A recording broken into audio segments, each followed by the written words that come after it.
What is going on, traders? In this video, we are going to go over Apple. I'm sure a lot of you are excited about this video given what happened our last video and how spot on that video was. And I'm sure a lot of you, or at least I know a lot of you made a lot of money off that video. So we are back, and this time things are going to be a little bit different because I am leaning more so on the bullish side for Apple versus the bearish side. In our last Apple video, I talked about how Apple can tank towards the downside all the way from about 240. I was pretty bearish on Apple for about a good month or two, and I gave you guys a price target of 183.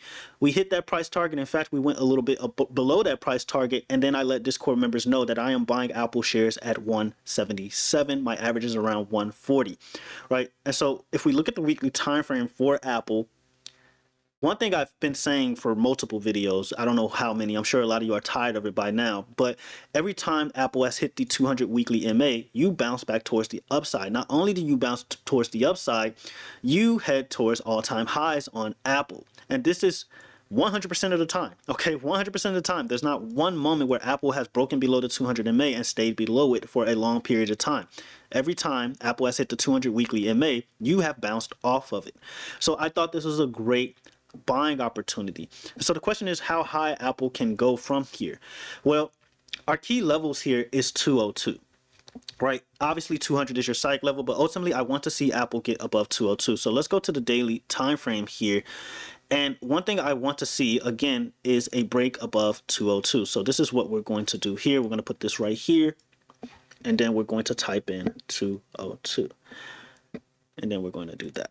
All right, so 202 is your key level. It's a little bit off, probably like around 201, 202, somewhere around that range, but that is what I'm looking at right now. And so if we go to the 2-hour time frame here, I want to see a break and retest of 202, right? So I want to see something like this, break, retest, and then boom, chances are we're heading towards 210.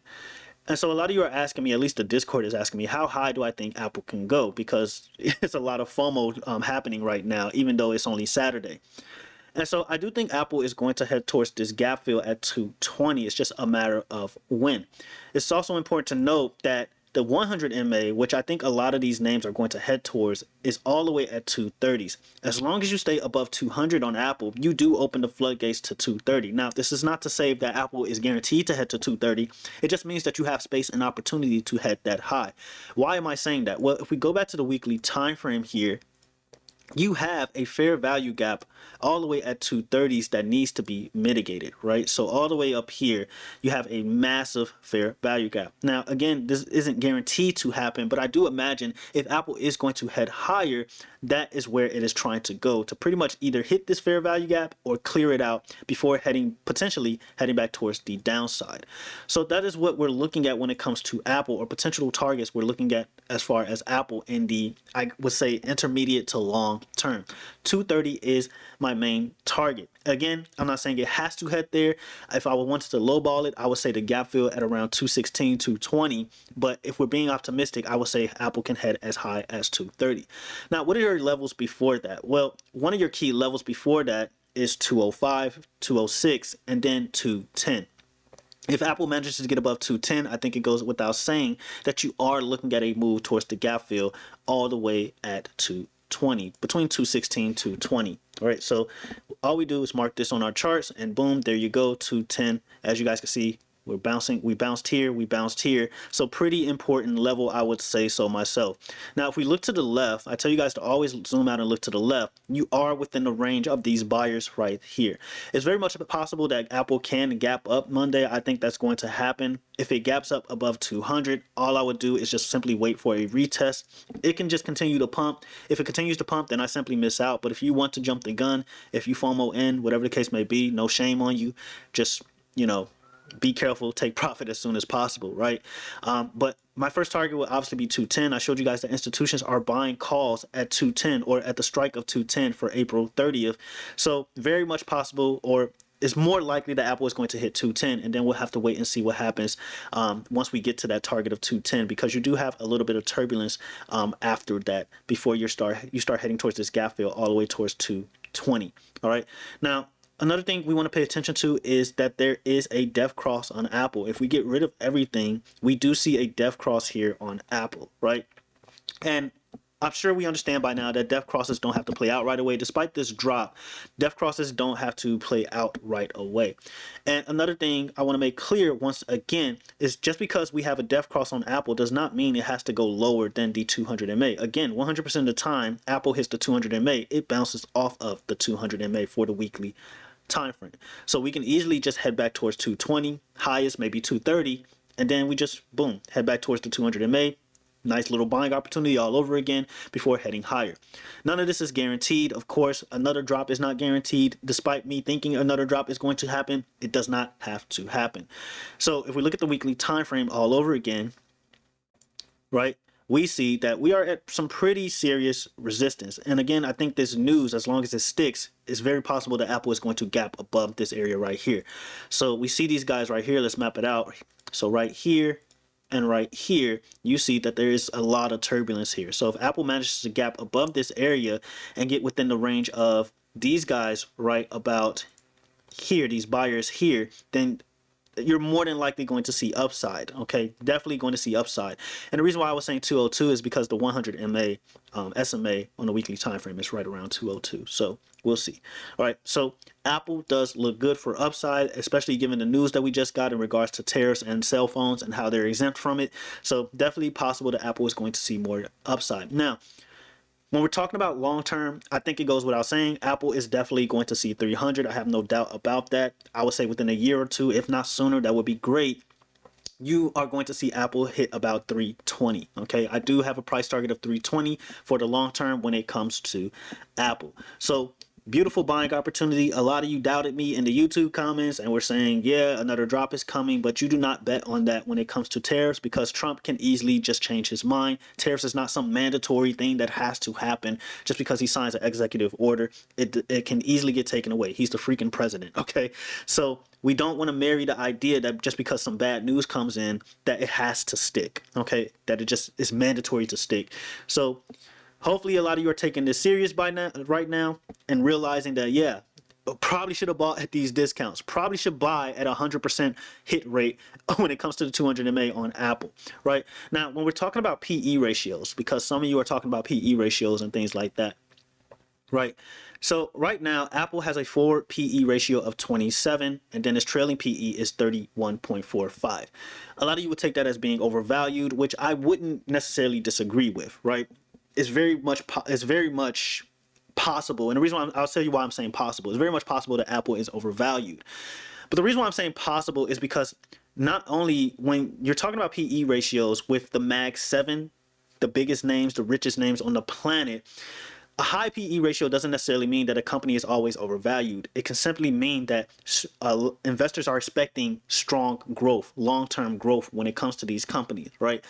And is that really far-fetched when it comes to a name like Apple, right? So high PE ratios does not always mean that a company is overvalued. It just simply could mean that a company has strong long-term growth or is expected to have strong long-term growth. And I think that's not something that's too far-fetched when it comes to a name like Apple. Right, so that is why you use PE ratio as a form of confirmation, but you don't use it as a say-all be-all. What I use more so as a say-all be-all is discounts, right? When you watch shows like Shark Tank, right, they talk about percentages all the time. They don't talk about actual prices and things like that. Yes, they'll talk about giving you a loan or whatever the case may be, but that's what the offerer or whoever is offering, right? He's offering his company, a percentage of his company for a loan. And then the sharks will more so worry about how much ROI they're going to get for investing into this company, right? So millionaires, billionaires, they talk about percentages. They worry about percentages. They're not talking about exact numbers. And that's something we have to realize as traders. You have to think more like millionaires and billionaires. Sorry, I need to drink some water. But you have to start thinking like millionaires and billionaires. Millionaires and billionaires, they talk in percentages. So when you're talking about buying a stock, right, you have to focus on how much you are getting this name at a discount. 35% discount had you bought, 30 to 35% discount had you bought at the 200 weekly MA for Apple, right? So PE ratio is a good determining factor when it comes to buying stocks, but in my personal opinion, it is not great when it comes to focusing on the Mag 7, or it shouldn't be your main focus when it comes to the Mag 7, because again, these are the biggest and richest companies on the planet. They literally run the USA. Okay, so that's my thoughts. Do what you want with it, but overall, I think Apple is a great buying opportunity for the long term. You kind of missed out, honestly, at the 200 in May. I don't know how many times I had to say it, but hopefully you catch the next run. All right. Now, when we're talking about other names such as, Google, right? A lot of you said, some of you were like, well, Google's cell phone service and blah, blah, blah, they all suck and all that other stuff. Like, who cares, right? Who really cares about this? You should not care about something like that, right? Because every company, especially the Mag 7, have bad quarters. It's a part of the game. Every single year, all if not most of the Mag 7 are going to have bad quarters. Whether it's one quarter, whether it's two quarters, they're going to have bad quarters, right? So you should not worry about, oh, well, their cell phone service is currently bad, right? This is why I say this is why traders in general say, or investors in general say, news is noise. It's just noise, right? It prevents you from taking opportunities. It prevents you from enjoying investing, right? Because you're worried about the short term, right? Versus how big a company Google is, how much money a company like Google is. Who's really competing with Google right now? Bing? Like, let's be honest here, right? So right now, Google has a forward PE ratio of 17.67 with a trailing PE of 19.54. Any PE ratio that's under 20 is definitely an undervalued company, right? So it's very rare that you're going to see one of the Mag 7 being undervalued. So this is definitely a buy. And I talked about buying Google at 152 and 140. So had you paid attention to that video, or if you were in the Discord and you bought shares of Google, you will be sitting pretty right now. It's also important to mention that if we look at Google on the charts, right, if we go to the daily time frame, Google is trading within a falling wedge pattern, right? It broke down and then it rotated back into the falling wedge pattern, and it looks like it wants to break out, right? So I do have a price target on Google to 170. It's also important to note that Google does have a death cross as well. But again, you don't focus on these things, right? You're focused on the long term. You're not focused on the short term when it comes to investing. So I do think Google has the potential to head towards 170. It might gap up Monday. We don't know, or I don't know at least. So, but if we're talking about the measured move for Google, right, when it comes to this falling wedge, all you do is measure the open and close of this pattern, and you bring it to the potential breaking point, I guess, and you're looking at a potential move all the way towards the 190s, right? And it's also important to note that if you go to, well, you're already on the daily time frame, you have a gap fill all the way at 205. So yes, Google was a beautiful buying opportunity at 140, right? You were really close to the 200 in May. That would have been a nice buying opportunity. And historically, when Google hits the 200 in May, even if it breaks slightly below the 200 in May, it doesn't stay there for a long time, right? I guess a long time is perspective because this is the weekly time frame, but most of the time you see Google bounce off the 200 in May. If not, it'll stay below the 200 in May for a little bit of time and then break back towards the upside. And from there, you're looking at all-time highs all over again, right? Some of you doubted me on Tesla, but again, well, I wouldn't say again. When someone is talking about PE ratio, again, it doesn't necessarily mean the company is overvalued all the time, right? I would say I would use this more so for names that's not in the Mag 7. It simply means that investors are expecting this company to have strong long-term growth, and that is why a lot of these names have very high PE ratios. How often are you going to see names like Apple, Google, Microsoft, etc. be undervalued? You're not going to see that too often, right? Because they're the Mag 7, all right? They're the richest names on the planet. So how often are you going to see their shares be at an undervalued price? Not too often. But what you will see more often than not is 30% discounts, 50% discounts, 80% discounts on a lot of these names. That's what you focus on. That's when you start looking to buy these names, all right? So hopefully this all made sense. Also, one more thing, when it comes to Apple, I think I missed one thing. Yeah. So this was another reason why I was talking about buying Apple. The monthly time frame, you hit the 50 SMA on the monthly time frame. And then you had a double bottom here. So beautiful, beautiful buying opportunity. Beautiful buying opportunity. And now, if Apple gets above these guys right here, this neckline right here, this double bottom neckline, let me mark it out for those who don't have their glasses on. You have a bottom here.